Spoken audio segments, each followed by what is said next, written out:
এই মহাবিশ্ব অসীম হতে পারে না, অর্থাৎ এই মহাবিশ্বের সৃষ্টি হয়নি, সবসময় অস্তিত্বে ছিল, এরকম হতে পারে না বৈজ্ঞানিকভাবে।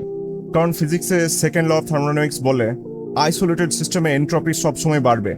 এর অর্থ হলো আপনি আকাশে যে নক্ষত্রগুলো দেখছেন সেগুলো চিরকাল জ্বলতে পারে না। একসময় তারা তাদের জ্বালানি শেষ করে নিভে যাবে, বিস্ফোরিত হবে, বা অন্য কোনো উপায়ে তাদের অস্তিত্বের সমাপ্তি ঘটবে। সুতরাং যদি মহাবিশ্বের বয়স সত্যিই অনন্ত হতো, যদি সবসময় অস্তিত্বে আছে এরকম হতো, তাহলে সমস্ত নক্ষত্র বহুকাল আগেই নিঃশেষ হয়ে যাওয়ার কথা ছিল। কিন্তু আমরা এখনো অসংখ্য জ্বলন্ত নক্ষত্র দেখতে পাচ্ছি, তাই না? তাই বলা যায় universe must have had a beginning, অর্থাৎ অতীতে কোনো এক সময়ে এক পয়েন্টের সূচনা হয়েছে।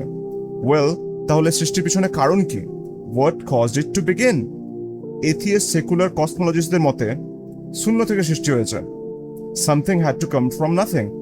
কিন্তু এই যুক্তি বিজ্ঞানের সঙ্গে সামঞ্জস্যপূর্ণ নয়, বিজ্ঞান অ্যালাউ করে না। তাই একটি কনান্ড্রামের সৃষ্টি হয়।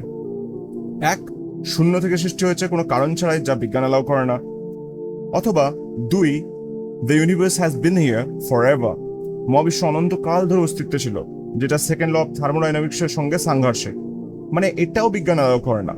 এবার এই প্রিডিকমেন্ট বা কনন্ড্রাম থেকে বের হওয়ার একমাত্র উপায় হলো a supernatural creator outside of the universe brought it into existence, অর্থাৎ মহাবিশ্বের বাইরে অবস্থানকারী কোনো কারণ বা সৃষ্টিকর্তা মহাবিশ্বকে অস্তিত্বে এনেছে। ওয়েল, তাকেই আমরা আল্লাহ বলি।